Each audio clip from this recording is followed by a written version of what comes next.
guys, don't worry. All we need is a third baseman, a shortstop, a starting pitcher, and bullpen help. You fought well yesterday. Your style is unorthodox.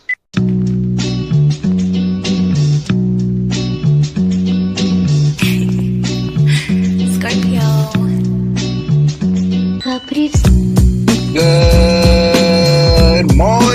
Good morning, Yankees universe, and welcome back to another episode of the Yankees Morning Brew on this Tuesday, July 22nd. Like always, I'm your guy Hector, joined by the compañera this morning. We got the lovely Grace Monroe, and all you Yankee fans, wake up and get your coffee. Grace, how you feeling today?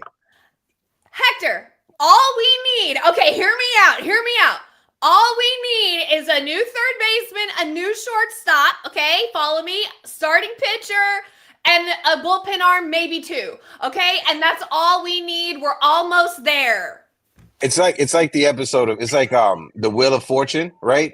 You go come on down. What do you need? Well, we need a third baseman, we need a shortstop, we may need two starting pitchers and a bullpen arm. Other than that, we're set. Other than that, we are set. I want to shout out the chat before you continue. New York Yankee girl is in the building. NY Yankee girl, how you doing? Salute, salute, salute. John the Beagle Dad is in the building. Our friend Tina's in the building. My guy, the Ace Avenue Ace, how you doing, my man? Theo Nosebleed Section is in the building. Salute, salute, salute, 3 capital S's. And we got our guy Eddie Snaps in the building. Folks, if you guys can, if you're joining us on Instagram, if you're watching us on Twitter or Facebook, click the link in the bio and jump on over to YouTube, because on YouTube, we are sitting at 5,575 subscribers. We are 25 subscribers away from 5,600. We appreciate you guys. Help us get to 6K by hitting a like, hitting a follow, and if you're watching this on the replay, drop a comment so we can get to it. But Grace, we got to talk about it. The New York Yankees, we won 2 out of 3 against the Atlanta Braves. We fought back, right? Yeah, but we did. Lost yesterday against the Toronto Blue Jays. First game of a 3-game set against a division rival. You put it in our group chat yesterday, in our chat yesterday. The Yankees are playing lifeless baseball with the division on the line. Grace Monroe, the floor is yours. Yeah, I mean, last night, the game was so deflating. I think because the fan base as a whole, and I'm not trying to speak for the entire fan base, but correct me if I'm wrong, y'all in the chat. Like, drop it if I'm wrong. Like, hold your girl accountable. It's cool. We thought it was going to be a statement game. The fan base was on the vibe of, okay, we came out of the All-Star break.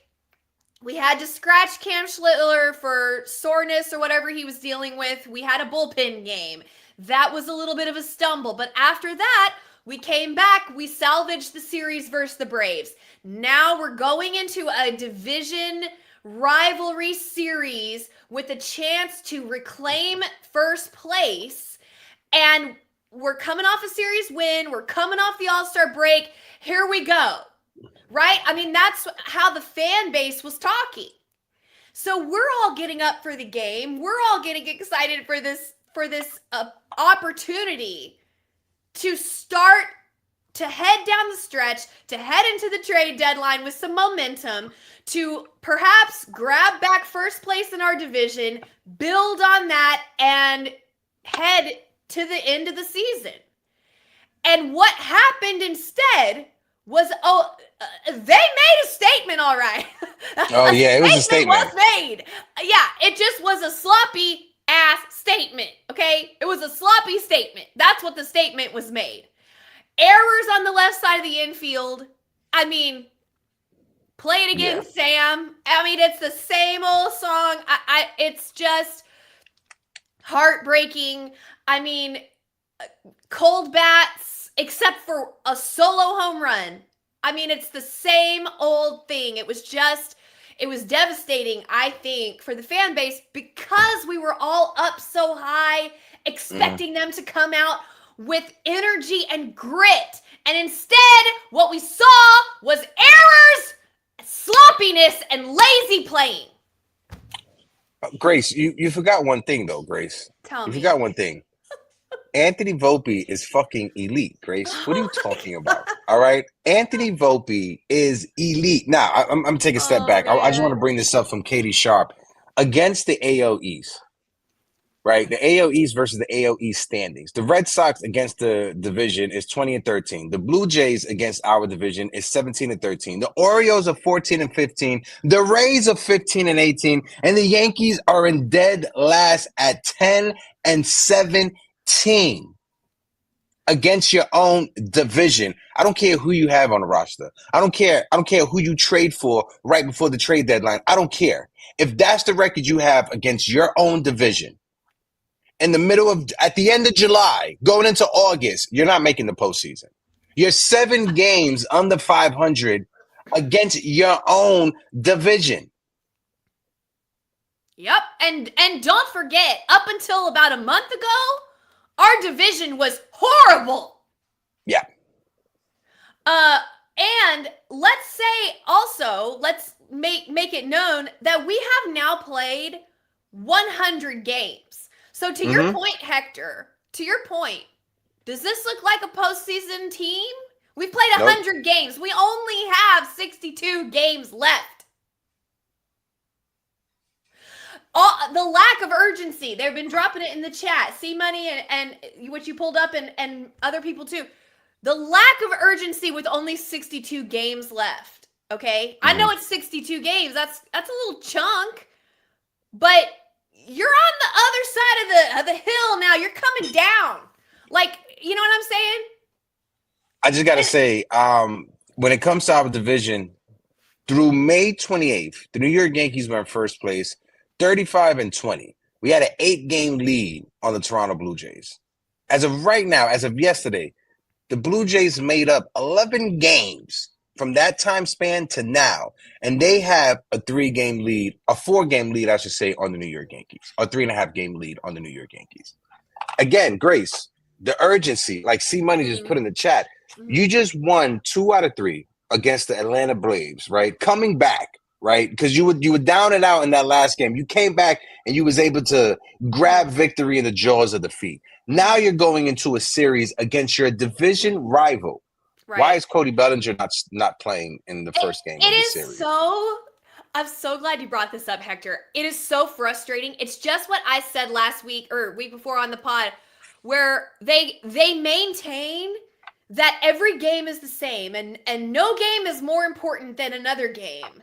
And we don't get up to play our opponent. We only try to be our best selves. Like, whatever.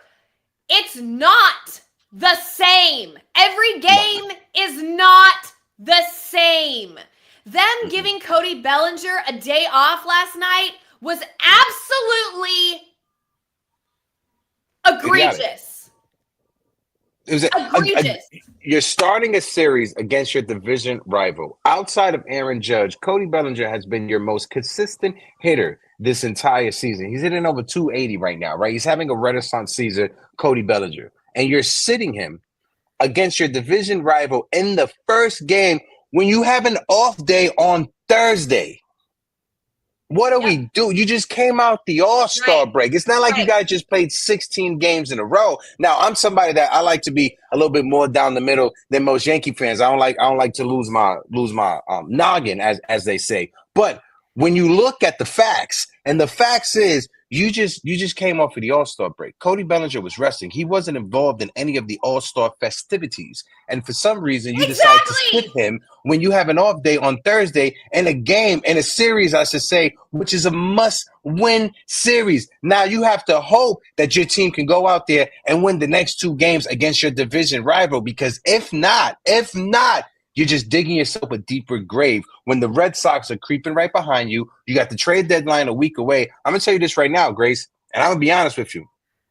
I don't think there's any trades that are out there that the New York Yankees can make that is going to fix this team.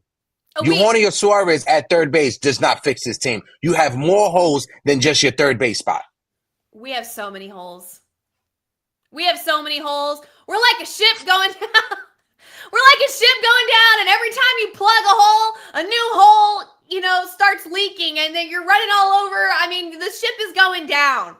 Yeah, and I'm not saying that we shouldn't make improvements when we have to make improvements, but it's just we're going to need more than one or two moves to improve this team. Like Grace said to start with the cold open, we need at least one, maybe even two starting pitchers, because when you look at our rotation is set right now with Carlos Rodon and Max Fried, two starting pitchers that have injury histories and injury concerns, right? They're pitching phenomenal, right? Carlos Rodon, he battled through 5 innings. I don't put that on Rodon. I put that on the sloppy defense that was behind him. But you got Rodon, you got Max Fried. You got Luis Hill that's coming back. You got Will Warren, who is tiring. You got Marcus Stroman, who can give you 5, maybe 6 innings on a good day. You guys going to tell me that Marcus Stroman, Will Warren, and Luis Hill, that's the back end of our rotation? That's a back end of rotation we can trust going into the postseason? I don't think so. I mean, have 90% of Yankee fans were about ready to ship Marcus Stroman out, but for some reason we have him in the rotation and we need him, and we're going to be rocking with Stroman going into the postseason. Yeah, I totally agree. We're up a creek without a paddle, as we say in Texas. We are up a creek without a paddle here because we have painted ourselves into this situation, and now people don't want to trade our assets. But yet they want to improve the team, but yet we can't trade because we're in a pickle, okay? We're in a pickle, and I don't know what they're going to do. I swear, I don't know what they're going to do. My heart is broken. I need y'all to help me back from the cliff today, okay? I always help y'all back from the cliff, the edge. I need y'all to help me back from the edge. Because I don't know what to do. Anthony Volpe has to play better, period. There's nobody ready to replace him. They're not going to find a shortstop at the deadline. That's not going to happen. And George Lombard Jr. is not ready. So he has just got to play better, period.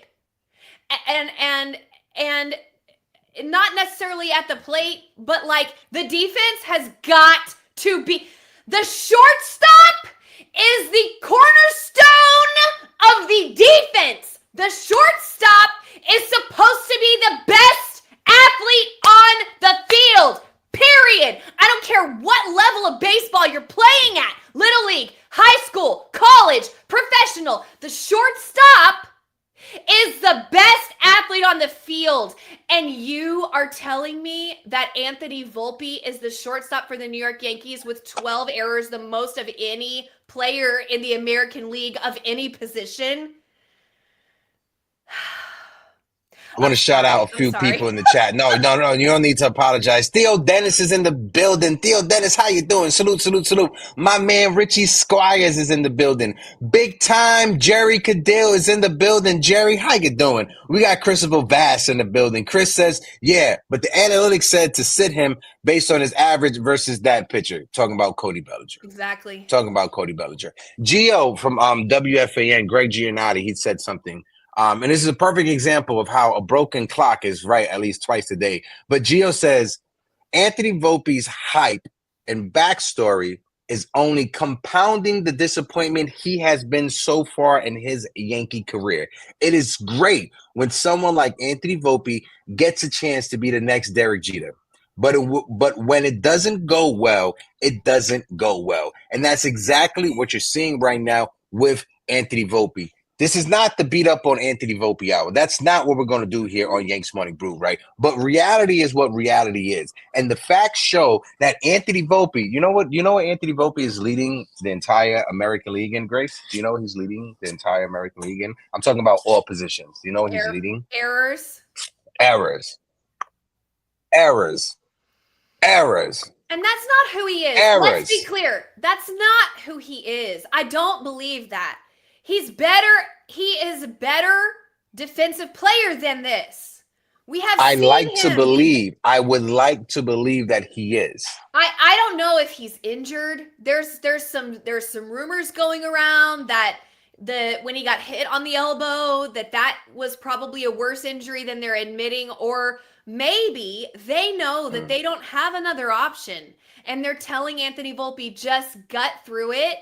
You know, like just play through your injury. Perhaps he's playing hurt. We don't know, okay? But this is not we've seen Anthony Volpe be better than this for sure on the field. I'm not saying that he is, the best shortstop defensively in the league or whatever. And I'm well aware of his arm strength and how that grades out, et cetera, et cetera, et cetera. Okay. But I don't believe this is who Anthony Volpe is. I think he's stressed. I think he's pressing. And Grace Monroe is off the screen, waiting for Grace to jump right now. Go ahead. We just need him to play better. We just need him to remember that he can play better than this. I mean, I don't, and I'm not talking about the plate. I don't care about that. I care about him. Okay. Oh, help me out. No, I just want to say, guys, in the build, we got over 70 people watching us collectively, and we're sitting on 30 on YouTube. If you guys can, smack that like button on YouTube. It's at 9 likes. Let's try to run up the likes. Let's try to get to 50 likes, as close to 50 as possible. Also, too, if you guys are not subscribed, hit that subscribe button. We are sitting at 5,575 on our way to 6K subscribers. But Grace, again, when it comes to Anthony Volpe, something has to explain the massive drop-off for Anthony Volpe, because it's clear as night and day. You see it. There were issues last year with Anthony Volpe's defense, and some fans were pointing it out last year. This year, it is a glaring – it's sticking out like a sore thumb. And you have a better first baseman in Paul Goldschmidt at first base than what we had last year, right? So just think about all the errors that Paul Goldschmidt already saved Anthony Volpe with the way that he could pick it at first base. And again, this is not the pick on Anthony Volpe hour. That's not what I want to do. But what I will say is that something is wrong with Anthony Volpe. Whether it's a mental thing, whether it's he's injured, I don't know what it is. But something needs to be done with Volpe. And let me say, Heck, I agree with you. This is not the hate on Anthony Volpe hour, okay? But here's the concern that I have, okay? This is not who we think he is. Something is going on. I agree with what you just said. Here's my concern. The Yankees aren't doing anything to help Anthony Volpe. He is circling the drain. His numbers are going down, down, down, down. On offense, on defense. He needs help. I don't know what he needs. If he needs reps, if he needs practice, if he needs an advisor, if he needs some days off, if he needs some medical attention, whatever the fuck he needs, they need to help him instead of just telling him, no, baby, you're fine. Just go ahead. You're one of the top shortstops. You're an elite. You're a top, you know what I mean? Like, that isn't helping. Help him. We don't have a choice but to play Anthony Volpe. Don't let him drown. Hey, Grace, I'm right there with you. And I have this video right here that I think every Yankee fan is circulating on Twitter right now. I'm missing the young players who are coming up who with are the Yankees offensively succeeding in the major leagues. So you're saying that we can't produce major. I'm not saying you can't. I'm asking, you described it as indisputable. I'm asking you where, like, ultimately. But the example you want to say right now is Volpe, I guess, and Cabrera. Those are the two, right? Peraza. Like, if they were performing, they would have kept getting more at bats. They didn't perform, and they didn't. But Peraza's not getting everyday reps. He's got Glaber. He's got Volpe now. He's got LeMahieu. Prior to that was Donaldson. There was not a lane for him to even play. So I don't even know why you use Peraza. Well, these are your young players. I understand that, but he's got to have a spot to play for you to be able to use his name. If he would have hit, he would have played more. He didn't hit, so he didn't play more, right? Well, where's he going to play? Well, if he hit, he would have played. Who would he, if he hit? Like, is Abbott Costello. If he hit, who's he taking out? LeMahieu at third? Is he taking out Volpe at short? Is he taking out Glaber Torres, who was one of the best second basemen in the American League last year? If you want to win, you're going to play the guys who are hitting. If he hit, he would have played, right? I guess if he hit better than Volpe, he would have played shortstop, and he would have won the thing out of spring training. But Volpe won it out of spring training. I think it's a stupid discussion that we're having personally. I think our player development system, all that matters from my end to you is I think our player development system does a great job. You're questioning whether it does. That's your job to do. Proof will be in the pudding. Let's see how. So if Volpe comes up crushing it this year, are you going to be like, hey, I guess their development system does produce hitters? I reviewed the movies in front of me. The movies this year weren't good. Okay, if so the then movies are good next year, we'll have a different discussion. All right, and then I can hear you say, you know what? Remember last year I look forward to that. I look forward to you telling me that when Volpe crushes it offensively this year for us, that you'll say, "Hey, man, I guess your development program did a good job." And it was just sea legs under him his first maiden voyage year with not much triple under his belt. I have something to say, Grace, because he's a little, I don't want to say he's a little right, but when Anthony Volpe is hitting 211 and Oswald Peraza is hitting below 190, what is the argument to have Peraza playing over? Both of them are horrible. Both of them they have been horrible. I'm not trying to give a level of comfort to Brian Cashman and what he said, but to Joe Sermon's point, none of them have hit. Volpe and Peraza, they both haven't hit. When we had the conversation about Jason Dominguez, right? You could kind of have the argument, or you could kind of stand up a point of, well, at least Trent Grisham is hitting home runs. At least Trent Grisham is hitting 270, 280, and has double-digit home runs with a high on-base percentage. That's an argument that they could use to play him over Jason Dominguez. When it comes to Volpe, you can't use that argument with Peraza or anybody else because nobody is hitting behind Volpe. You're right. There's nobody hitting behind Volpe. Now, if Peraza in small sample sizes were hitting 250 or 260, then you could say, well, he's showing you something with limited playing time. He's hitting 180 or 190 right now. Right. And that's what I mean. There's nobody putting pressure on Volpe who is ready right now. Like, I mean, maybe next year George Lombard will pressure Volpe or whatever, but for right now, there's nobody. We have no choice. And that's why I'm saying that I think there might be something going on behind the scenes where Volpe is hurt. Not hurt to where, like, I need surgery hurt, but hurt to where it's impeding his ability. Okay? But the Yankees know they have no choice. And so they just say, hey, Anthony, look, we need you to keep playing if you can. And Anthony says, I can. And they keep running him out there. And yet they won't. And that's what's making them defensive to the reporters when they ask about him. They're defending him because they know that Anthony's out there taking a bullet for the team because he's playing hurt. I wouldn't be surprised if we find out at some point that is the case because something is going on. But you can't just continue to run your shortstop out there, say that it's, pissing on your leg and saying it's raining, okay? And not helping him because you're seriously hurting Anthony Volpe. You're hurting his reputation. You're hurting the Yankees' reputation. You're hurting Aaron Boone's reputation. You're hurting Brian Cashman's reputation. It's horrible. This is horrible. And he can't keep doing it. You have to help him.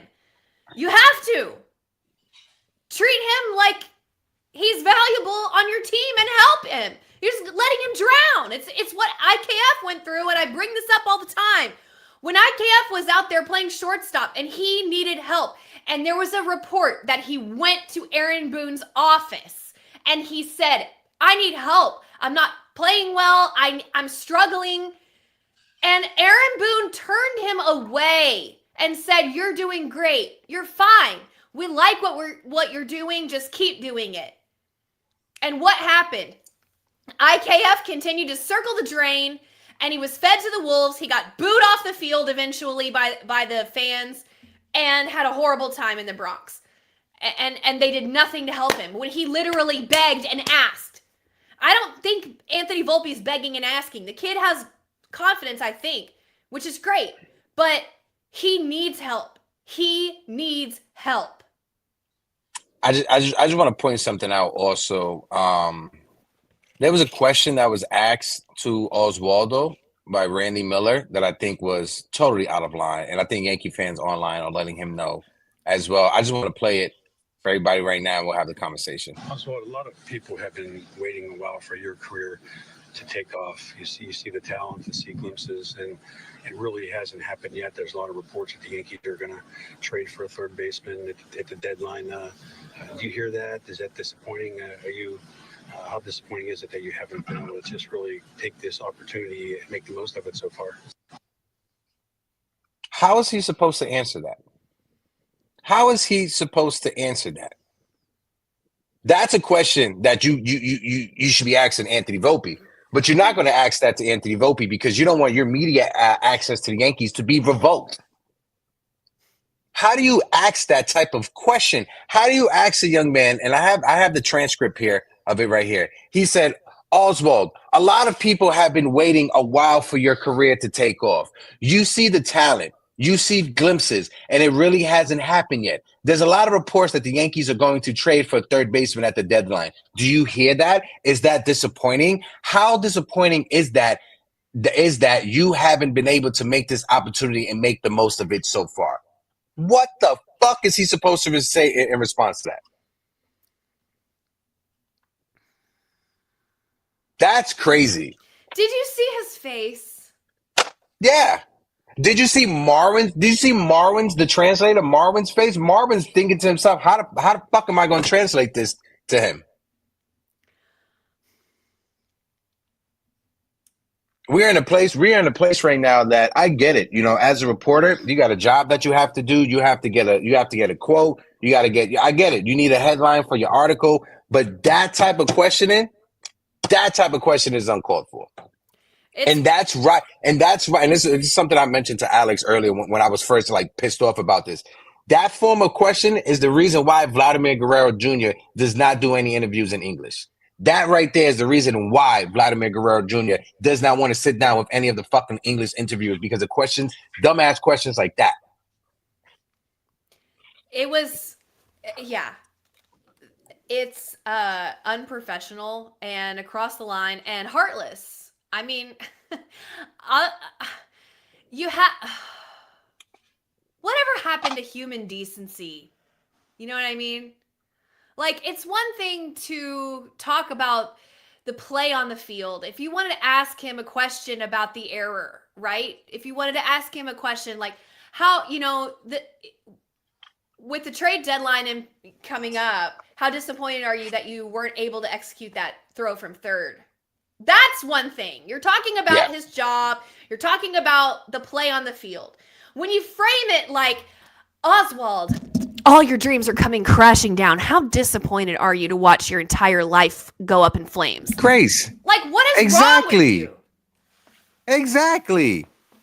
Okay. Shout out to my guy Brew Crew who is in the building. Let's shout out some more people. Let's get a little bit happy. My man M7 is in the building. Maddie, how you doing, my guy? Salute. 3 capital S's. Big time Jerry Cadell. Brew Crew. My man Brew Crew is in the building. TC says reporters have no shows. No, some of them they do not have shows. But my man Brew Crew said, "What's going on? Heck, it's going to be interesting to see who starts the domino effect when it comes to the trade deadline." And Grace, I think that's a perfect way for us to segue into the next conversation, right? Because this is what I want to bring up.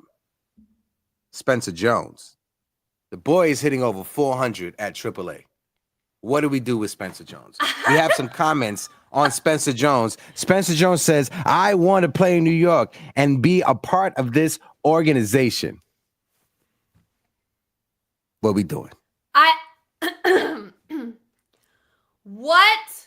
Oh, there are so many different ways I could go with this conversation right now, but I'm like, what are we doing with Spencer Jones? Because this guy is playing out of his mind right now at this level. You can't just leave him down there to just rot in AAA for the rest of the year. You got to do something with him. He is making the case. He is playing too well to be ignored. Okay? He is forcing the Yankees to make a decision. Either you trade him now while his value is high and you get something that you need for the team, whatever. Or, in my opinion, you call him up. That's it. You got two choices. But what you can't do is leave him down there. He's got nothing left to prove at the AAA level. You either trade him or you call him up. That's it. Otherwise, it is mismanagement of an asset. Grace, in the 16 games in AAA, he's hitting .426, 10 home runs, and he has a 1.422 OPS. Do you know what the one criticism and the one thing we kept bringing up about Spencer Jones was his strikeout rate? Right. The last time we spoke about it, it was at 39% at AAA when he first got called up, right? Mhm. Do you know what it is right now at AAA, what his strikeout percentage is? Take a wild guess. Last time I looked, it was like 32. 30%. Yeah, which is an improvement. And yeah, that would look. It's not. I know I it- just want to say it's Yeah. not just an improvement. Yeah. In the middle of the season, to have a player strikeout percentage dip 10 points, improve close to 10 points, that's a major success. Normally in the offseason, you don't even see that during the offseason, that much of a 5 to 10% increase, right? Old Sarge is putting is at 26% at AAA. I checked yesterday, Sarge. I haven't checked after yesterday's game, but when I checked, it was at 30%. If it's lowered since then, that's even more beautiful. It's a 10 to 13, 14% increase. Look, it will go up at the major league level. And obviously this year, if he gets called up this year, he won't have the benefit of the ABS system, which is still in play for him right now. However, it doesn't make any sense to just leave him in AAA. It doesn't make any sense. No. So either you move him, you move him at the trade deadline, or you call him up, because this is I don't know what they're gonna do, because I said on the pod. Let me also say I made a joke. I made a joke on Twitter, and everyone thought I was serious, and I spent like days talking everyone down, like, y'all, it was a joke. It was a joke.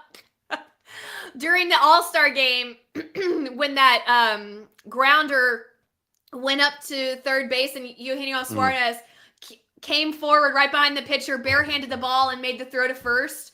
I posted that, and I said, goodbye, Spencer Jones. It was a joke. It was a joke. Before that play, I said on the pod, and I surprised you, Hector.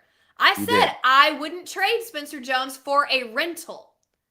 I wouldn't trade him for a rental. You did. I did say that, okay? So I said that. Y'all, I was a joke. I was joking. That being said, however, I would trade Spencer Jones if it made sense. If it was a controllable player that moved the needle for the Yankees, that would help us get closer to a championship, that would present us with an amount of value that it would make sense to move Spencer Jones for, I would move Spencer Jones. But I'm not doing it for a rental, okay? But that being said, if you want to call up Spencer Jones, you don't want to trade him, call him up, move Trent, move somebody else. I mean, listen, we can't be hugging our prospects, okay? We have to hug the New York Yankees, not our prospects, okay?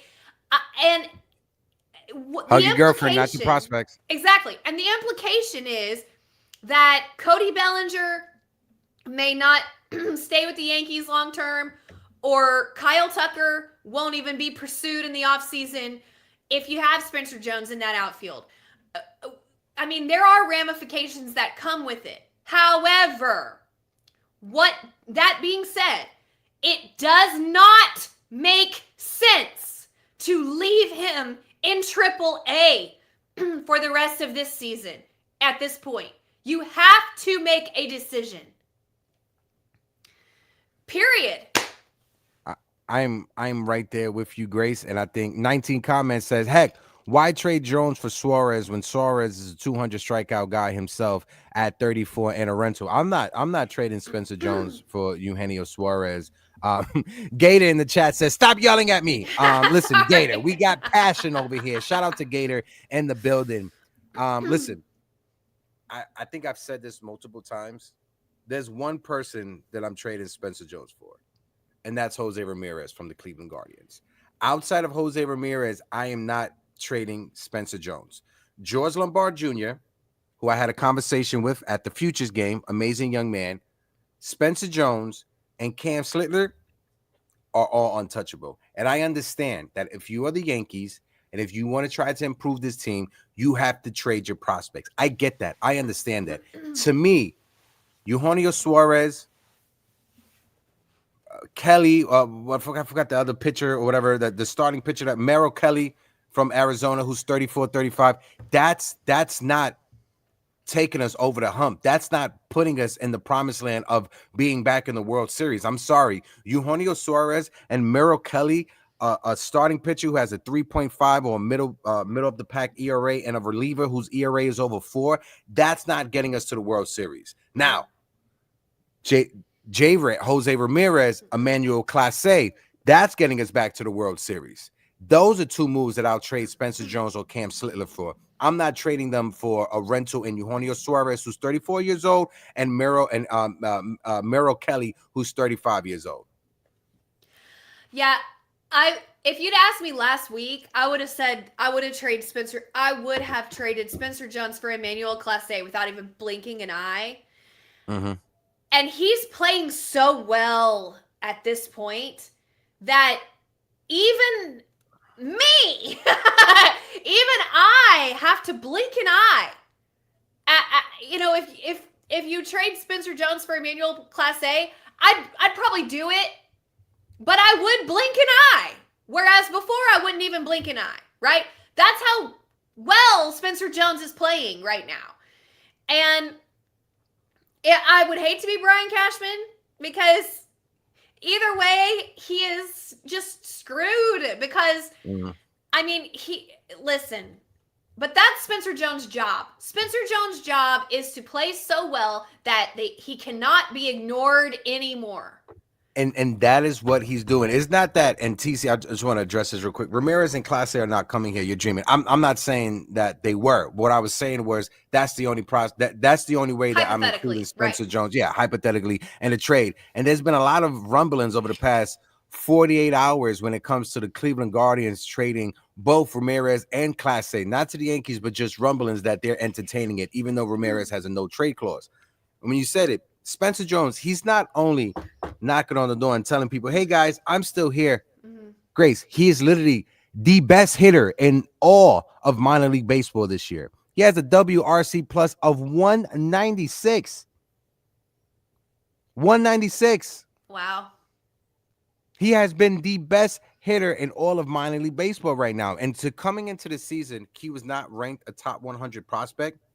All of the experts and all of the scouts are saying if the season was to end right now with minor league baseball, at bare minimum, he will be a top 50 prospect.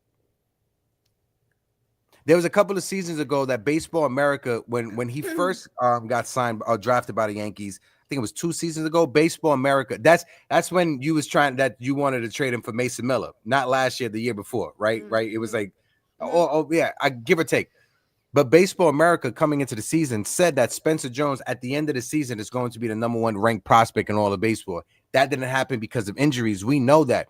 But what you're seeing right now goes to show you, wow, Baseball America was onto something with that projection, because look at the way that he has been hitting at AAA. We do know that AA pitching is a lot better than AAA, but to see him go to AAA and just demolish it the way that he's demolishing it right now is something that we've never seen. Anthony Volpe never demolished AAA the way that Spencer Jones is. Oswald Peraza never demolished AAA the way that Spencer Jones is. Jason Dominguez, same thing. Spencer Jones is on another tier, and like Grace said, he's knocking on the door that maybe it makes more sense to bring him up than to trade him away for a bat. You have to do something, because the reason you have prospects is to have value. Either value to your team or value to another team. But what it doesn't make sense is to leave that value down in the minors to devalue itself. Doesn't make any sense. Yeah, and he's going to give you solid defense. He's going to give you speed on the base paths, and that's something that you want. And again, I just checked it out on Twitter, looking at the numbers. Yeah, Spencer Jones, his strikeout from the last time that I looked at it, Grace, it was like 30 to 31%, and it has dropped to 26%. That is crazy to see that much of an improvement. Like I said, when he first came up from AA to AAA, he was striking out at 37% of the time. At AAA, he was at AA, he was striking out at 29% of the time. He's at 26 right now. That is a 13-point improvement during the season. That's unseen. That's unseen. When you compare Spencer Jones, and I'm not saying he's going to be this type of player, but when you can compare Spencer Jones' numbers to Aaron Judge's numbers at the same time when they were in the minors, who do you think has more home runs? I don't know. Spencer Jones does. And playing only 2 games more than Aaron Judge. Who do you think had a better batting average? Spencer Jones? RBIs. Spencer Jones? I'm just guessing. Doubles. No. Every offensive category, Spencer Jones was literally a tick better than Aaron Judge when you put them side by side. The amount of games they played at the minor league level to the amount of games they played. Both of them, Judge and Jones. And we're not saying, and to be clear, we're not saying that Spencer Jones is Aaron Judge. But what we are saying is when a player has this much perceived value, it could work out at the major league level. It could not work out at the major league level. That's not what we're talking about right now. What we're talking about right now is the perceived value that Spencer Jones has right now is at an all-time high. So now is the time. Either you move him up to your team to help you win, or you move him to another team to retain the value that he brings. But what you can't do is leave him down there and ignore him. Nope. Perfect scenario for the Yankees is, and let me know if I'm off base. Folks in the chat, let me know as well. We are thinking hypotheticals because the trade deadline is right around the corner. Make sure you guys are tuned in because on that Thursday, the 31st, Grace, I didn't tell you this backstage, but we have it a big show. We have Yankees Morning Brew that morning from like 12 to 1:30. Me, Jason, Brian, Grace, we're having another big trade deadline special from about like 4 to 7. I'm not sure if everybody's going to be on for the 3 hours, but we're having a big trade deadline special. Now, Grace, the Yankees call up Spencer Jones and add him to the roster for the major leagues. But by doing that, they trade Trent Grisham for a bullpen arm. Yes, would you love it? Or would you I love it. I love it. Because if they're not going to trade Spencer Jones to another team, then that is the plan I want to get on. What I don't want to happen, Hector, is for them to say, we don't want to trade Spencer Jones to another team, but also we're not going to call him up and that's it. We're just going to roll with what we have and let Spencer Jones play out the rest of his year in AAA. That's what I don't want to happen. Either trade him to another team to improve the team or call him up and trade Trent. And no offense to Trent. He's having a great year. It's great. But he's a rental. Right? He's a free agent at the end of the year. And if we have someone in the minor leagues who can play an excellent center field and hit and be a good contributor to this team for free, and he's going to be here for a long time, go ahead and call him up. Give him some postseason experience. Give him some down the stretch run experience. Let him start gelling with Aaron Judge. Let him start gelling with the team. Let's see what we have. Like, what are we waiting for? Either trade him and get some pieces back or call him up. I'm so annoyed. There's one reliever that I have my eye on. Okay. And he's with the Chicago White Sox. And I was having a conversation with a White Sox content creator, and they were saying how the White Sox, they need to try to trade away their pitchers or try to trade away their veterans, and they need to try to get, they said to trade away their veteran pitching to get veteran position players for next year and to help this young team. Cool. Trent Grisham is on a 2-year deal. There's a pitcher that pitches for the Chicago White Sox. His name is Steven Wilson. He's a 30-year-old reliever who is a free agent not after this year, after next year. So he has 2 years left to control. He has a 1.99 ERA right now in 31 2/3 innings. He is not in the future for the Chicago White Sox. If I'm Brian Cashman, I'm calling up the White Sox, and I'm trying to see if I could get Steven Wilson from the White Sox. So I just want to show you who I'm talking about. This is the guy that I'm talking about. This is who I think the Yankees should trade Trent Grisham for. Is that This the guy guy that right was here. in the All-Star game? No, I don't think this is the guy that was in the All-Star game for the White Sox. Okay. I don't know this guy. I thought Trent signed a 2-year deal with the Yankees. No, I think it's one. Hold on, let me double check. Maybe there was a club option or something, but I think it was one. It was like No, $6 it is million. a 1 year. It is a 1 year deal. So he is a free agent. So there goes my trade. No, it's okay. I know, Yeah, but he's a free agent after the season. I don't know. Yeah, but that's yeah. that's the deal that I want the Yankees to make. Take Trent Grisham and try to flip him for a reliever, whether it's a team that's competing or whether it's a team that's in the hunt. That's what I want the Yankees to do. The same way the Yankees were able to flip Mike Tauchman from Wandy Peralta, that's what I want the Yankees to do. Big Ant NYC with the $5 super chat. The Yankees need to trade Trent for a pitcher. Bring up Jones and move Cody to first base. Jones and Jason is the future for this season and beyond, and that's why I wanted to go. The Yankees trade Trent Grisham, bring up Spencer Jones, move Cody Bellinger to first base. I love what Paul Goldschmidt has given us so far this season, but Paul Goldschmidt's numbers, they're teetering down. You know what? I can't believe I'm gonna say this. I don't hate this. I love Paul Goldschmidt. Mm-hmm. But I want to win so bad. But actually, you know what?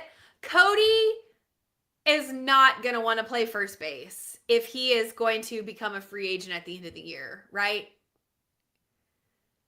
First basemen don't get paid as much as outfielders, right? I mean, if he is planning to opt out, that's going to hurt maybe. Well, I don't know if it would hurt. If he only did it for a couple months, would it really hurt? I don't know. But I don't hate that plan. I mean, I love Paul Goldschmidt so much.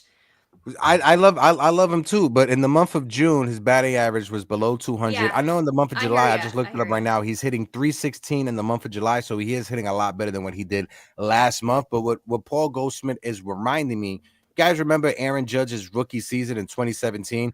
We had a veteran DH who started the first 2.5 months of the season on fire, and Matt Holliday, but started fizzling down the end. And that's what Paul Goldschmidt is starting to remind me of. I know his batting average is over 300 for the month of July. Like I said, he's hitting 316, but I would try to flip Trent Grisham, move Cody Bellinger to first base. Cody Bellinger still has that flexibility that he could play the outfield if you need to play him in the outfield, and have Paul Goldschmidt be your first baseman, your backup first baseman. But that's what I want to see. The Yankees, and it's going to come down to, do you believe in Spencer Jones enough that you trade Trent Grisham away? Right, exactly. And you play Spencer Jones. That's what it's going to come down to.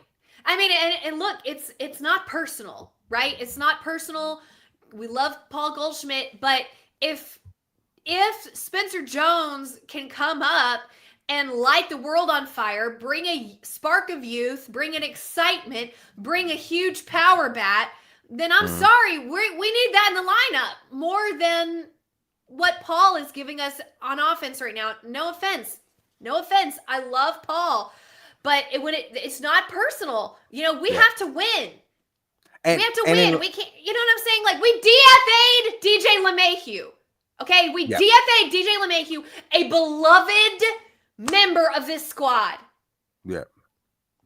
Okay? And we're trying to win. If you need to do a late game substitution to get more defense, all you got to do is move Cody Bellinger to left field and just put Paul Goldschmidt at first base. You sit Dominguez in late games, moving Cody Bellinger in left. You got Cody in left. You got Spencer Jones in center. You got Aaron Judge in right, and then you got Paul Goldschmidt at first base. That's a solid defensive rotation right there.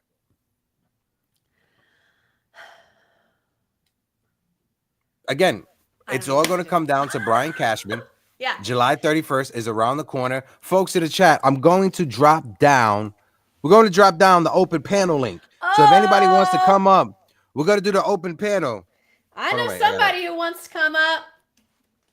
Let's do the open panel right now. If anybody wants to come up, you're more than welcome to come up and join the conversation. Why isn't my soundboard working?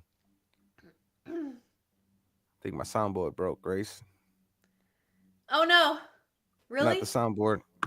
It's not working. But anywho, What do you want me to do? Bow, bow, bow, bow! yeah, that's what I was gonna do.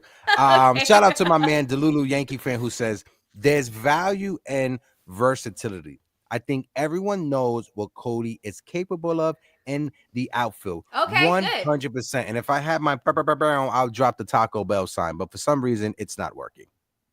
Yeah, he's young. I guess it's different than if Cody was like, say he was 33 and he was about to be a free agent and then they moved him to first base. Like, it's a little different than that. He just turned 30. So happy birthday to Cody Bellinger. Happy birthday. But yeah, I guess it is a little bit different. But yeah, maybe like if he didn't opt out and they put him at first base for the entire year next year, and maybe that might affect his free agency at the end of 2026. But maybe it wouldn't affect it now. Look, you know what would help him entering free agency? A World Series ring. That's what would help him. Yeah. So maybe he'd be on board. I'm not saying he wouldn't be on board, but I mean, there it is. You fixed it. Yeah. Y'all, when Peraza made that error, I'm just making a little, I'm changing the subject a teeny bit because I brought up DJ LeMahieu, and I'm not going to cry again, I swear. But I am feeling on the edge of tears because, thank you, because yesterday when Oswald Peraza made that throwing error, I felt, I'm not gonna lie, I felt some type of way because I'm like, are you telling me, I'm just gonna say it, Hector, are you telling me DJ LeMahieu couldn't play third that well? Like, and he was hitting. He was hitting 100 points higher than Oswald Peraza. Yeah, DJ didn't trust himself making the throw from third to first. You know, that's just what it is. DJ couldn't trust himself. We got our friend backstage, Erica, in the building. Erica, let me get a thumbs up. Let me know you are ready to rock out with the squad. Let me bring up our friend Erica. Erica, I missed you, homie. Hope all is well. All is good. I miss you guys too. Thank you for having me. That was a dope show that you guys did with Ace. I'm sorry that I couldn't be there. I was in Atlanta and shit like that. But you, Ace, Jason, that was a great convo, great show to listen to. Yeah, that was really fun. I liked. I mean, there was a couple people I hadn't met or spoken to directly, so that was really cool. I'm glad Ace did that. I know Ace is in the chat. What up, Ace? Yeah, shout out to Ace in the building. That was a great watch. Guys, like always, make sure you guys subscribing to everybody that's following us and everybody that's a part of the family. That's Erica, that's Ace. Make sure you guys hit that subscribe button to their channels as well. Something I want to bring up real quick. Pretty Lou said, Hermano, making us proud down in Atlanta. Awesome work. That's right, because Erica got the home run derby ball. You feel me? Oh, nice. From Junior Caminario. Now, it wasn't hit to me directly, right? It bounced off a few people and just rode to me, but I still caught the ball. I don't care what anybody says. Nice. That's awesome. But you've been listening to the conversation, Erica. Let's get your take. Are you trading Spencer Jones? Are you keeping Spencer Jones? What's your thoughts? The only reason I say keep Spencer Jones is because, honestly, the Yankees don't feel good enough this season that like any move will get them a ring. I feel like there's way too many holes, and there's a limited amount of prospects, and you gotta pick and choose like who you're gonna use those prospects on because you're so limited to them. And I don't think people want Grisham. He's on a 1-year deal. Like, who are you gonna trade him to that's needs him, that's not in contention, who doesn't need bullpen arms, that's going to give us value? You know what I mean? Maybe people want Ben Rice, but again, I don't know what we're going to get back for him. Nobody wants our shortstops. Like, we don't even want them. And yeah, like the holes on the infield at this point defensively, I said in the chat, like every night it feels like another glaring issue shows up, right? So if the offense is there, then our defense fails us. If our starting pitching is there, we can't score runners in scoring position. If our starting if our starting pitching is there, then our bullpen lets us down. Like, it's just always something every game, and it just feels like the Yankees can't win big games, like road I've loved what I've seen from Rodon this season as far as a turnaround goes, but any big games, it just feels inconsistent to me. Our only pitcher is Freed. I think that it's really just we're starting to see the how it's hurting us not having Cole and not having Heel for half of a season. Like, it just, to me, this season kind of feels like a wash. And at this point, I mean, make the trades that you can to try to make a push, but I don't know. Like, I can't see letting go Spencer Jones, and obviously Lombard is untouchable. So who do you dangle? Schlittler? Like, I don't. It just doesn't feel like anything's gonna be enough at this point. Yeah, yeah. I'm. Go ahead, Grace. Go ahead, Grace. Let me say though, Erica, nobody else is really that good in the American League. I mean, the Blue Jays are solidly in first place in the AL East. They're not that good. I look at them and I'm like, yeah, I mean, look, we are beating ourselves, okay? I'm not that impressed with the Blue Jays. I'm not that impressed with their starting rotation. Their bats are okay. Our bats are better. Our bats are better than the Blue Jays.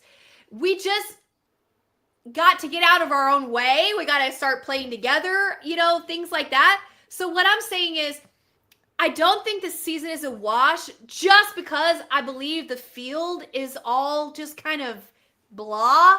We may, even if we win the American League, we may not win the World Series, but we can't worry about that till we're there, right? But like, I've watched the Astros play. I'm not impressed. I've watched the Blue Jays play. I'm not impressed. I've watched, who else is in the American League, like competing for the Red Tigers. Sox?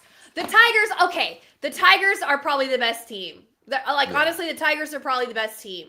But they just got handled by the Texas Rangers. The Texas Rangers! But that's gonna happen. That's baseball. baseball. I'm just saying. It could happen in the postseason. The Tigers could get handled in the postseason.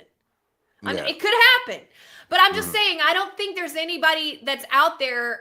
Okay, like, we're looking at our team every single day, and we're seeing the flaws in our team. But I think other teams have flaws too. I'm just saying, I don't think the season is a wash. I get what you're saying, but we've been beating ourselves for how many years now? As long as Boone is our manager, like, I just feel like this is going to be the same thing over and over again. And I don't know, like, yes, we're in a very weak division technically, even though the AL East is starting to turn it around a little bit with the Red Sox and the Blue Jays. But I don't know, like, it just, they don't feel good enough. And I like this team on paper, but it's just like they're not getting it done, man. What's going on at third base is crazy. What's going on with Volpe is insane. I mean, our bullpen has just lost it outside of like Tim Hill, and even he's been not great this season, but like, he's probably our most consistent guy. Tim Hill, then Luke Weaver is up and down. Devin Williams has been solid, but like, outside of those three guys, I don't know who to trust. Our starting pitching, the only guy I trust is Freed, because again, I like what I see from Rodon as a third, like a number 3 starter. But as far as like a number 2 guy in a big ball game, I can't trust him. Like, it just feels like there's so much going on, and that's why I'm saying it's a wash. The Yankees still there's a lot of games left. I think there's like how many, 62 games left or something like that? Yeah, give or take. So yeah, there's a lot of time, and you can make those moves, but if it's not enough to get you a World Series, then and Spencer Jones it can be the future. It's just like, why don't we wait till next season? Because we're going to lose Goldschmidt, we're going to lose Grisham. We don't know what's going to happen with Bellinger. Like, there's a lot of holes that are also going to be created in the offseason that I'm just like, I don't know, man. I maybe I'm just being negative, but every time I watch this team, it's like, it's a chore. Even when they win, like, it's just a chore, and I have no confidence. But what I'm saying is, if they fix one issue, like, let's say they get a lockdown defensive third baseman, right? That would make a huge difference. Just doing one thing is going to make a huge difference, because there's so many holes, I think. And even with so many holes, we're still in the first place wild card spot. Like, we're not really that close to falling out of wild card. Like, of course it could happen, but it will be like the trade deadline in the year that the Yankees traded for both Joey Gallo and Anthony Rizzo. That trade deadline that year, we were out of it. We were out of it, but Brian Cashman was still trying to make moves to try to sell the fan base that we can push towards the postseason. Did adding Joey Gallo and Anthony Rizzo make us a better team than what we were to start the season? Yes, 100%. Could Brian Hayes be a upgrade at third base? 100%. Does Brian Hayes or Eugenio Suarez gets us over the hump and gets us a World Series? I don't think so, because there are so many other holes. There are so many glaring issues that we're dealing with. One is the bullpen. Second is the starting rotation. And thirdly is both shortstop and third base. It's the entire left-hand side of the infield. And I don't know what happened to Anthony Volpe to see this massive decline from last year to this year when it comes to his defensive metrics.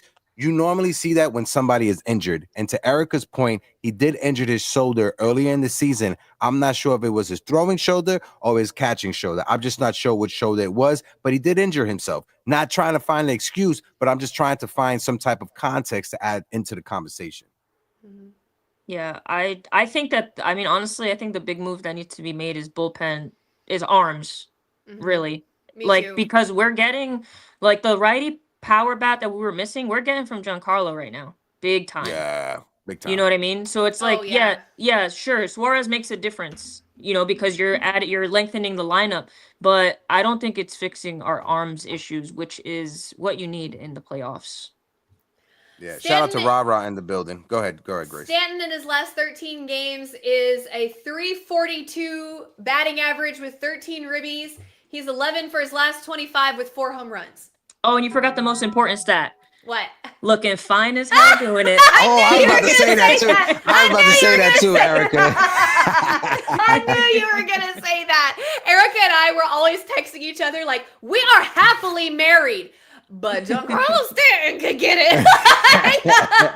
That's the real big dumper. Oh my God. Yeah, the real big thumper, Giancarlo Stanton. But no, but realistically, right? Again, when you see this team, when you see the certain trades that are out there, I just feel the improvement that we've seen from Spencer Jones, Erica, and Grace from the beginning of the season till now.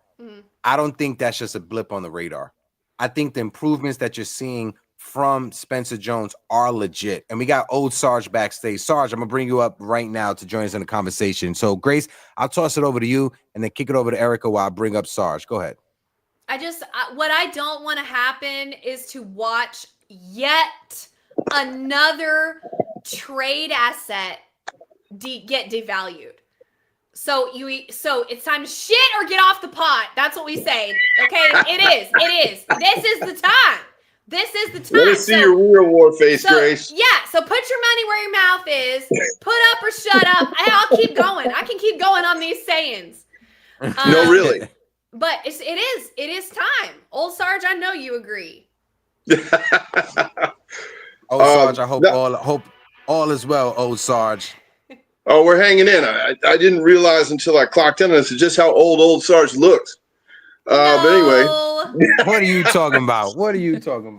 So no, you're all stealing all my thunder, especially Erica. I'm not about quitting, but there isn't enough. I don't know that the Yankees can get all the pieces to get them over the top. I just don't think it's there. There are a couple of things that can be done, and we just know that the organization is not going to do it. 50% of the offensive woes could be handled or solved simply by having the same damn lineup every day. Period. If you had it in ink, Dominguez, Belly, Judge, 1, 2, 3, and Volpe at 9, and then played with pencil on the rest of them, you could solve a bunch of problems that way. Play this guy lead off one day and then bat him 7th the next. He takes 2 days off and maybe he's, back in at, batting 5th on Sunday. What the fuck are we doing? Yep. All right. So you do that. That's one thing. If I like the Key Brian Hayes thing, I mean, he would have third base locked down more watertight than a fucking duck's ass. And that. Listen, Sarge, I don't need to know how you know how tight a duck's ass is. You don't got to share that information with me. All right, just know I got you. I support you. I love you. Oh my God, it's been so long since I heard a new old saying. Oh my God. So, no, but if they were to do that, get the lockdown third baseman, get some serviceable arms, especially for the bullpen, and then if you don't trade Schlittler, what's the harm in saying, "Hey, kid, here's the ball for the 7th inning. Take that 100-mile-an-hour fastball and that wipeout slider, and let's see what you can do in the relief role." I mean, there's a lot of little tinkerings that can be done where the Yankees can make a good showing and, get to the playoffs. But I'm with Erica. The piece isn't there to be gotten to get them over the top. Yeah. Yeah. So with that said, yeah, Spencer Jones. I have had a broner for Spencer Jones since Vanderbilt. I want to toss it over to Erica to get her take in the conversation, but I just want to add one thing about Cam Schlittler, and this is something that Grace and I was talking about backstage. From an inside source that I know, very close to the New York Yankees, Grace know who it is. When Yankee fans online, like L.I. Yankee King and myself and Ra Ra and Richie Squires, when we go on Twitter and we say Cam Schlittler reminds us of Garrett Cole, that's one thing. But when Garrett Cole, Carlos Rodon, and Max Fried say that he reminds them of Garrett Cole, that's a whole different conversation. And that's when I'm like, I don't want to trade this kid. And that's coming from a very, very close source of the team. Go ahead, Erica. Were you going to say something, Grace? Yo, you go ahead. No, go for it. I don't care. I talk all the time. It's okay. I was just going to say, we're going to find out tonight. He's going to be on the mound in a huge situation, in a huge game. I mean, it's really not fair. The pressure that's going to be on this kid tonight in Canada. Canada. But we're going to see. Grace, I don't know about that. Did that kid was ice freaking cold the last time he pitched? I mean, you could have walked out there to the mound and told him if somebody shot his dog, his demeanor on his face wouldn't change. That is what intrigues me about this kid. Yeah. Yeah, but that's if he shows us that tonight, Sarge, that's what I'm talking about. Like this is a pressure-filled game more than his first start. That's not to say that I don't think he'll rise to the occasion. I'm just saying the stage is set for us to really see. Can Cam Schlittler really be a piece for a possible playoff run down this year or not? Like, we're gonna see it tonight. I'm not saying I don't think he will, but I'll be watching. We'll all be watching tonight. I mean, it's crazy what we're doing. Like, but what I'm saying to y'all is, like, you look at the Yankees. We watch the Yankees every night. You look at the Yankees and you think, this is not a championship team. There's too many holes, blah, blah, blah. But what I'm saying is, it could be a championship team in the year of our Lord 2025, because across the board, defense is down. Across the board, offense is looking spotty.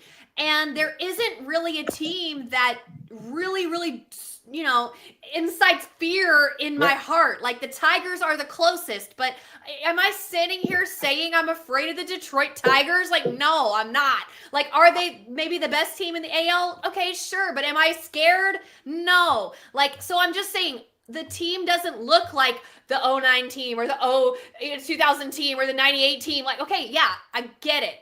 But they could be the championship team in this season. And that's how it is. There's more parity now in baseball, right? To your point, Grace, when you look at other teams that won the World Series or got to the World Series, we're kind of right there. If I was to take July 22nd and make a guess of the two teams that will be in the World Series, if you were to ask me, I would say it's the Chicago Cubs and the Detroit Tigers. Those are the two teams that have showed me that they could make it to the World Series. Because even when you look at the Dodgers, Freddie Freeman just got hit on his wrist. They don't know how much time he's going to miss. Mookie Betts is having the worst season of his career. Teoscar Hernandez is having one of the worst seasons of his career as well. The Dodgers, they have so many holes. Shohei Ohtani has not bounced back the way that they thought he was going to bounce back and be both a hitter and a pitcher this year, right? So even the Dodgers, they have issues to deal with the same way how the Yankees have issues to deal with, right? The Dodgers, they don't have a third baseman right now either because Max Muncy most likely will miss the rest of the season because of his knee injury, right? So there's other teams in baseball that are having the same issues that the New York Yankees are having right now, right? I think what hurts the Yankees more than anything, and I'll kick it over to Erica, is that the fact that when we play the AL Central, we beat them. The AL West, we beat them. The National League teams, we beat them. But for some reason, we cannot beat the teams in our division. And I don't care who you trade for. If you don't start playing better against the Red Sox, against the Blue Jays, against the Tampa Bay Rays, or against the Orioles, you're not going to make it to the postseason. If this 10-17 record is persistent for the rest of the season against the AL East, you're not making a postseason. Point blank, period. It doesn't matter who you add to this team. Go ahead, Erica. I'll toss it over to you. Go ahead. Yeah, no, I mean, to Grace, absolutely. Like, no team is really running away with it, and Heck just kind of, defined why.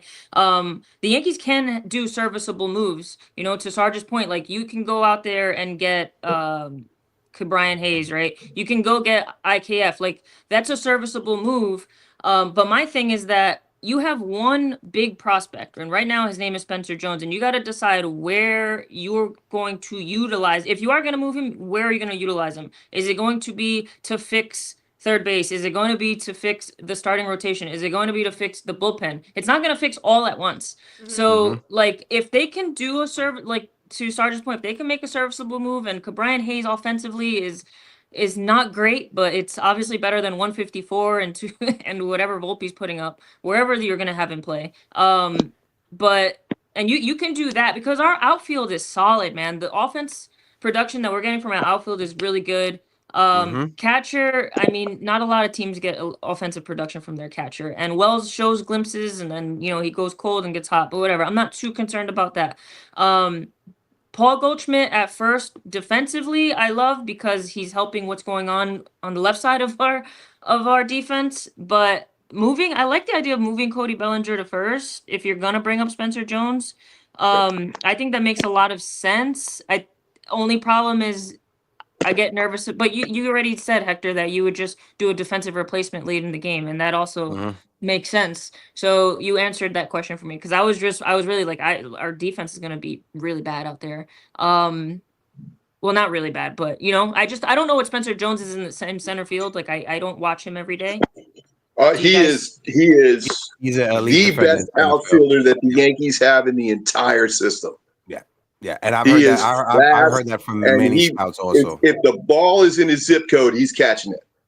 Yeah, the one hesitation that I have when it comes to Brian Hayes, I love the move for Brian Hayes. One, he's on a team-friendly deal for the next 3 seasons. Very cheap money. I think he's only making about like $8 million, if I'm not mistaken. Somebody in the chat, correct me if I'm wrong. But the one reserve that I have for Brian Hayes is that he's been in the big leagues since 2020, and since 2020.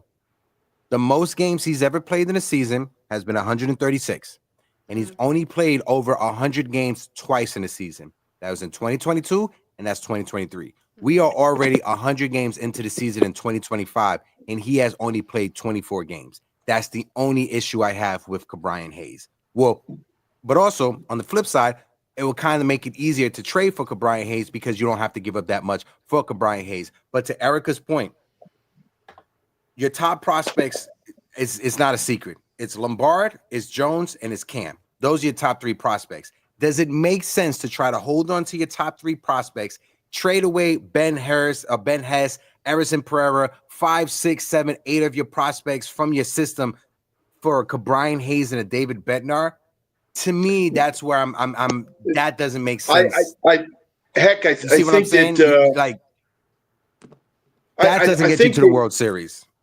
No, it doesn't get you to the World Series, and I think that Brian Hayes, a serviceable starter, and 2 serviceable relievers can be gotten with everything that isn't Cam, Spencer Jones, and Lombard. And I don't think it's going to cost that much to get those serviceable pieces.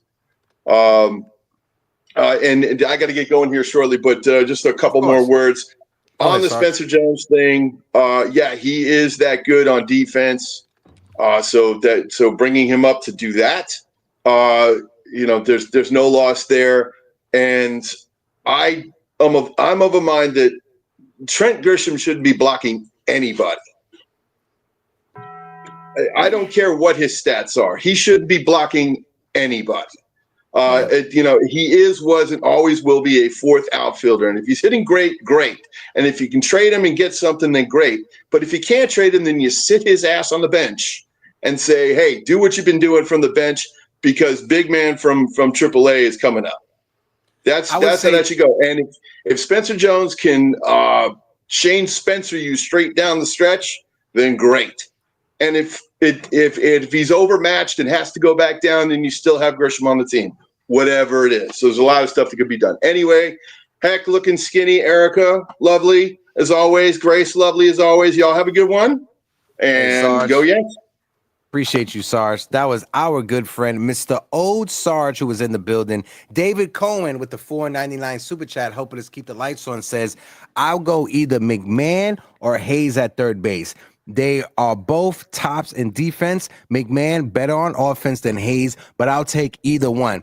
I try to stay away from Ryan McMahon. I think I brought it up in one of the last shows. Since 2023, Ryan McMahon, right behind Volpe and Alex Verdugo. Volpe is third, Verdugo's fourth, McMahon is fifth for the worst hitters in Major League Baseball since 2023. I'm gonna stay away from Ryan McMahon on that one. But no, I see what Sarge is saying.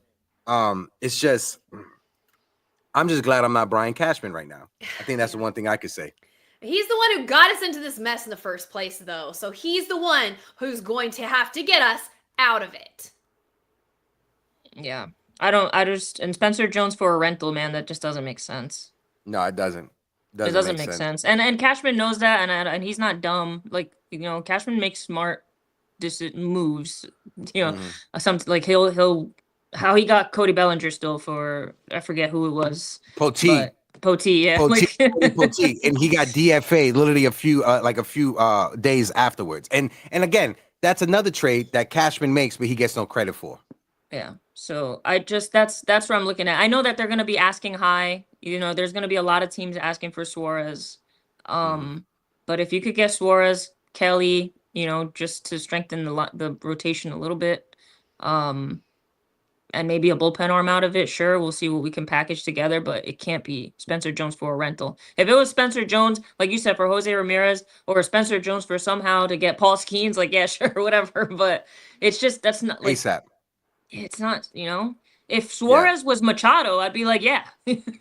Yes, if Suarez was a few years younger, if he was Manny Machado, if he was 31 and not 34, then you could twist my arm to make the deal. If he had 2 or 3 years left on his contract, you could twist my arm to make a deal. But when the guy's 34 years old, going to be 35 next year, it's going to be 35 next year, and then 36, and then 37 right afterwards. I don't want to trade Spencer Jones for a guy who's just going to be a rental for this year, and hypothetically, you may be able to bring him back after you overpay him as well, because if the Yankees trade for Eugenio Suarez, you have to re-sign him, and you're going to have to overpay for Eugenio Suarez as well, because other teams are going to be competing for him. And at the trade deadline, you got the Tigers, you got the Chicago Cubs, you got the Yankees, and you got the Mets, all competing for Eugenio Suarez. I'm sorry, the Tigers, the Cubs, and the Mets, they have better prospects to offer that aren't Spencer Jones, George Lombardo, Cam Slitter than the Yankees do. I'm sorry. They have better low-tier prospects than we have, and we're going to lose that. We're going to lose that trade, no matter who it is. Yeah.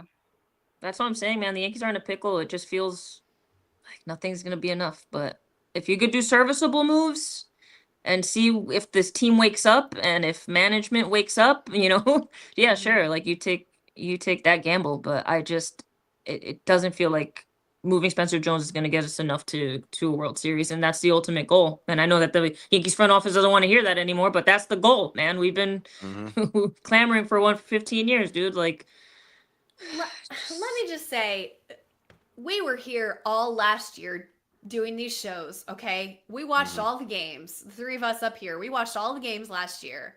We didn't think last year was a World Series team, and they went to the World Series.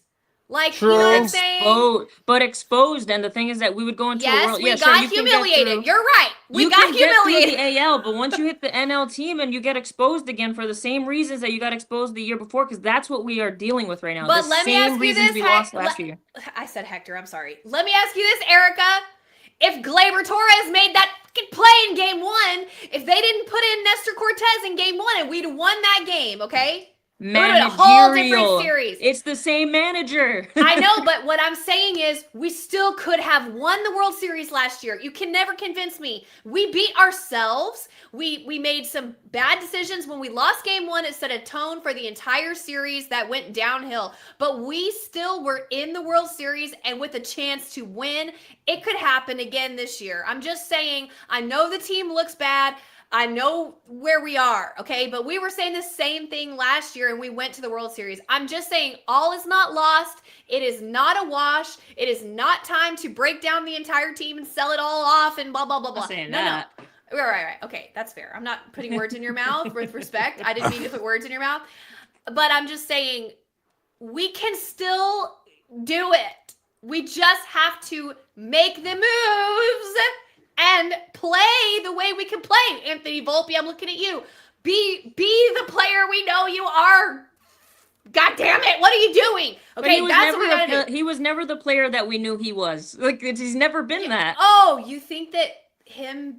Well, I think why Anthony Volpe was ranked so high was because he hit 20 home runs as a shortstop in the minors, and there weren't many shortstops that were hitting 20 home runs in the minors, and I think that's why he was ranked, because of his position and the offensive numbers he put out. I'm just saying we've been asking Volpe to be something for 3 years, and we're still waiting. So I just don't know if that's what he is all it is. Like, Now, can I entice you in a hypothetical? Please. Erica, because you said you wouldn't trade Spencer Jones for a rental. Mm-hmm. Would you trade Spencer Jones for Willie Castro, Johan Duran, and Joe Ryan from Minnesota?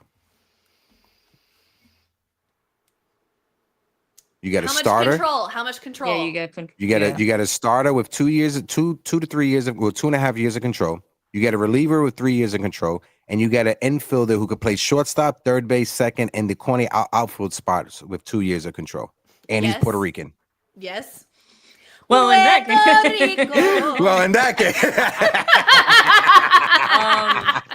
I mean, that would make a little more sense.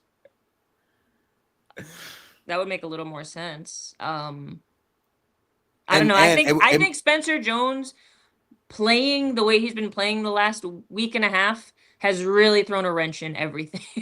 Oh yeah, 100%. Because So if he was like, hitting, if he was hitting 326, right, with 5 home runs, we'd be like, all right, cool, we could get. But when he's hitting 426 with 10 home runs or 11 home runs with a 1400 OPS, you're like, wait.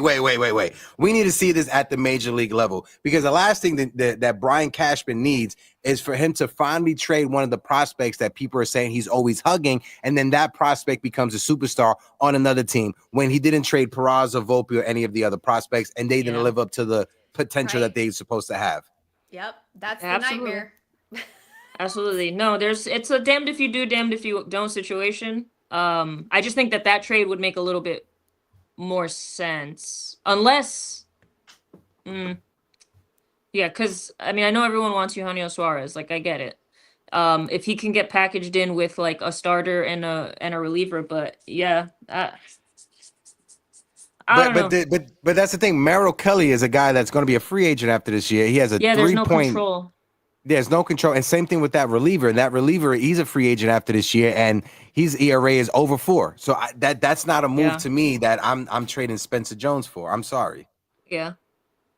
I feel like that. I feel like that kid that did the Oh look, Super Dave just put it in the chat. I feel like that kid with the Britney Spears thing. Leave Spencer Jones alone. Leave Spencer Jones alone. Quick to get rid of Jason Dominguez, man. That's crazy to me. Spencer Jones is proving it in 10 games in AAA, and now we want to get rid of Jason Dominguez. Like, I don't understand. Thank you. I didn't have to say a word. Like, I don't get it, man. Look, AAA is great. You know, AA, AAA is great. It's not Major League Baseball. No. That's not breaking news. This is not a hot take. Okay, it's not Major League Baseball. It's okay. That being said, Spencer Jones, like I said, he's doing his job. His job's to make Brian Cashman stress. Like, his job is to paint the prettiest picture for his future, for himself, for his career. And that's what he's doing. Good for Spencer Jones, okay? But yeah, unfortunately, we don't have a crystal ball that can tell us, Spencer Jones, flames out or becomes a superstar. We don't know. Nobody knows. And if you sit here and say, well, I know he's going to do this or that, and then you have a 50-50 shot, and then whichever way the coin flip goes, you start dunking on people next year or the year after that, congratulations. You know what I mean? Like, okay. But the truth is, nobody knows what's going to happen. So you have to pick one way, and you got to double down or triple down. Yeah. The Mets are dealing with it now because they traded PCA for right. Javi Baez, 2 months of Javi Baez. Oh, yeah. And that's something that I think every Yankee fan would want to avoid. Yeah. And it doesn't help that Spencer Jones is built like Aaron Judge. And what we're seeing from Aaron Judge is historical, guys. Like, you'd think that you're going to just be able to develop another Aaron Judge within like whatever 10 years of him being in the league. You know what I mean? Like, what we're seeing from Aaron Judge, we have not seen since Lou Gehrig. Like, it's been years, decades. So to think that Spencer Jones is going to automatically be the next Judge is like, bro, slow your roll. Like, that's not what this is. But it's kind of like when the Yankees had Joe DiMaggio, and then all of a sudden you have Mickey Mantle, who's coming up, who's the young kid. Like, you don't expect the organization. Granted, it was in the 50s, a lot different times, but you don't expect organizations to just be able to put that type of talent out there after one person leaves. And when you look at Spencer Jones, you would be a fool to not be giddy or compare him to Aaron Judge with the way that he's hitting with the leg kick. He literally looks like he's a lefty Aaron Judge from the way that he's batting from the left-hand side of the plate. And that's something that Yankee fans, if he was still putting up these numbers, Erica, but striking out 40% of the time, I'd be like, okay, maybe we should entertain trading him. But to see him make that much of improvement from 40% at the beginning of the season to 26%, that's a 13 and 14 point improvement that doesn't happen normally during the regular season. That type of improvement happens, if it does happen, during the offseason, not during the regular season when you're moving from AA to AAA. So that's what I want Yankee fans to be like, hey, maybe this kid can actually help us at the major league level on our roster rather than being used in a trade to get a rental that's just going to be here for 2 or 3 months. Personally. No, I mean, I get it. I'm just saying I don't can't just say that he's going to be the next Aaron Judge. But honestly, just power hitters in general are going to be, they're going to be looked at differently. And like what Spencer Jones is doing is probably like everyone's probably salivating at the mouth at this point, because I mean, we prop up guys like Kyle Schwarber, right? He's batting. I don't know what his batting average is this year, but he's constantly hitting like 30, 40 home runs. So it's just like, oh, whatever. If he runs into him every couple of days, and then he's got high value.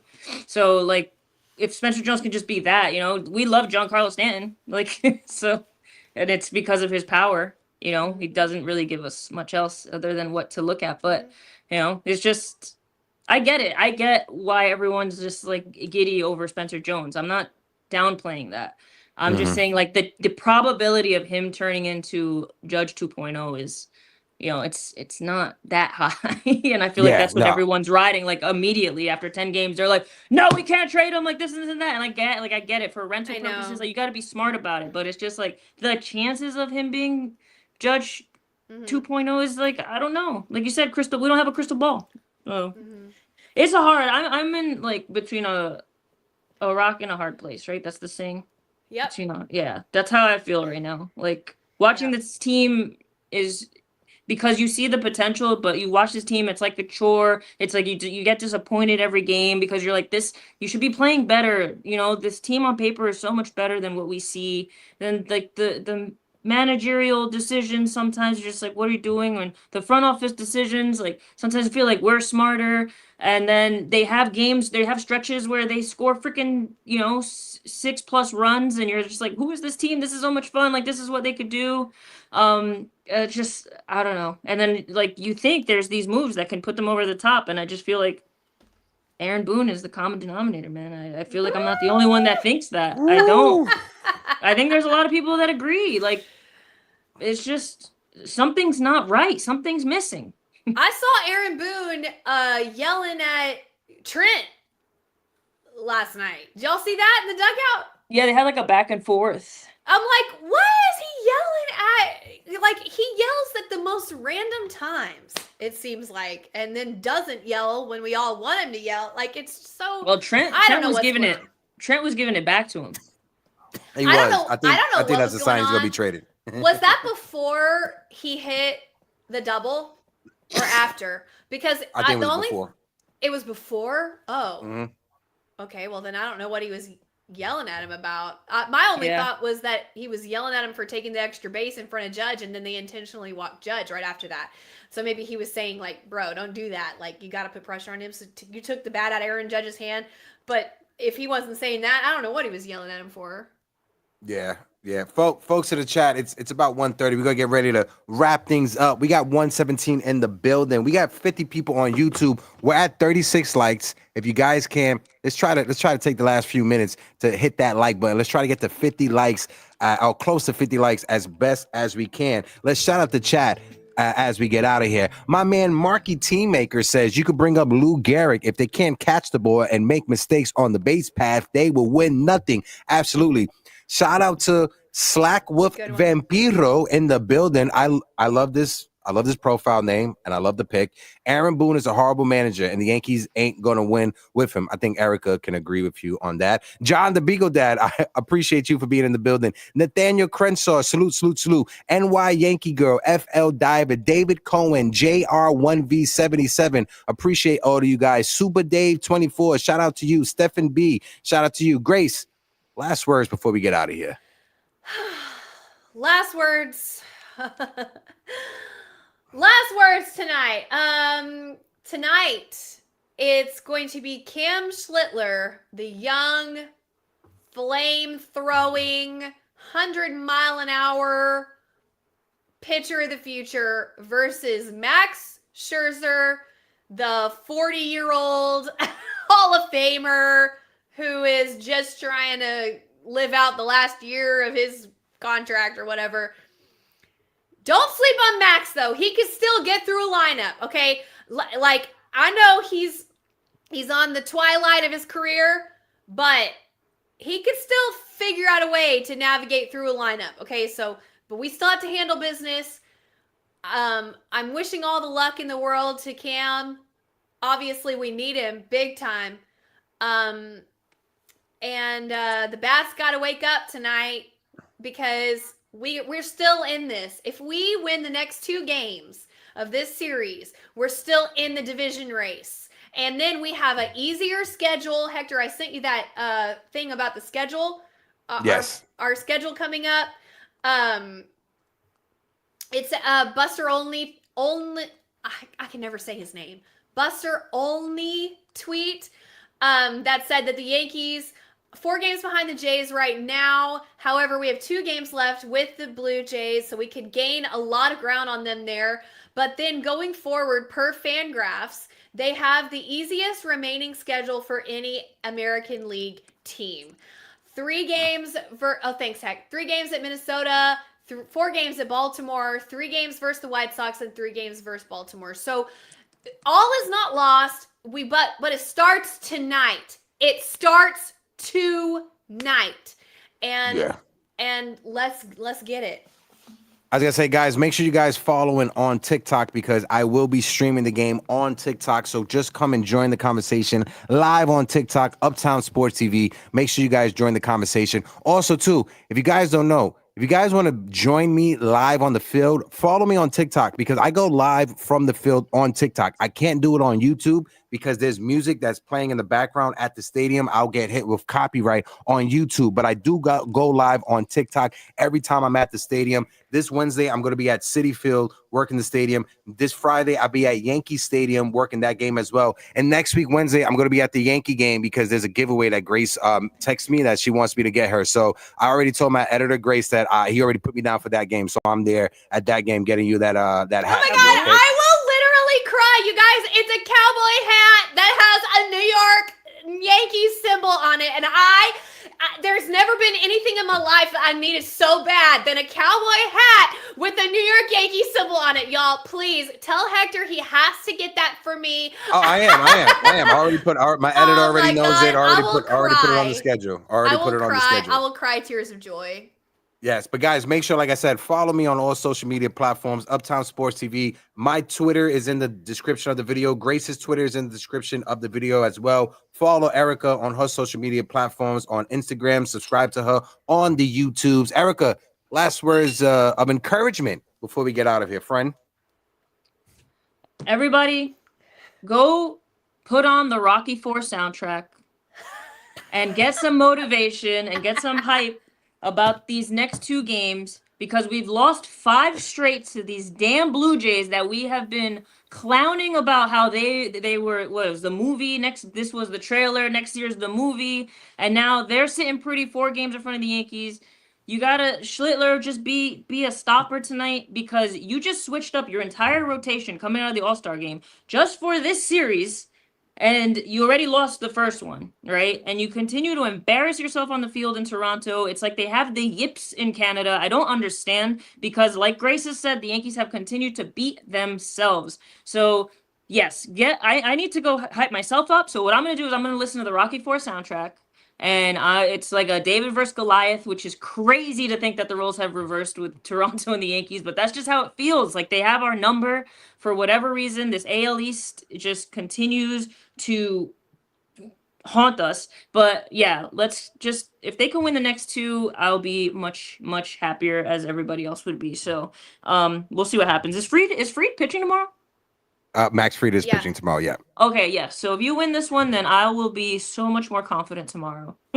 Yeah, I think if anybody wants to get happy, I know there's a lot of angry Yankee fans that are out there. Go and watch the Superman movie. Me and my girlfriend watched it. I fucking loved it. I thought it was an awesome movie. I thought the dog Crypto was phenomenal as well. So yeah, go and watch that. Like always, drink some water. Take care of your mental health. We will be back this upcoming Thursday for another episode of the Yankees Morning Brew. Until then, I'm Hector. America. I'm Grace Monroe. And this is the Yankees Morning Brew. And until next time, Arriba the Dirty, drink some water, say something positive, and don't be an asshole. Cashman, make some moves. ASAP. You fought well yesterday. Your style is unorthodox.